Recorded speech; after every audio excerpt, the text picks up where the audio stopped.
Alors nous avons mis en place un projet de dématérialisation des factures en 2005-2006 et nous avons récemment migré cette activité d'un prestataire précédent à Axelia. Nous avions déjà une relation avec Axelia historique, puisque Axelia a participé à la création de Didicom dans les années 89-90 et nous avions besoin de retrouver un partenaire et plus qu'un fournisseur, et quelqu'un qui puisse nous aider à déployer cette activité qui connaît une très très forte croissance puisque nous avons déjà noté au premier trimestre 2011 plus 35% de croissance.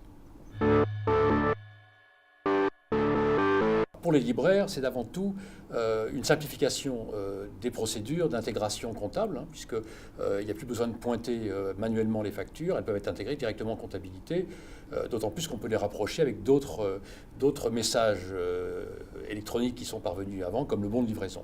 Et puis, pour un libraire, tout mètre carré doit être, le plus grand nombre de mètres carrés possible doit être dédié à la vente et non pas au stockage de factures. Donc si l'archivage des factures peut se faire de façon électronique, c'est de la place gagnée pour la vente, pour la présentation de livres, qui est évidemment la meilleure utilisation de la surface par un libraire.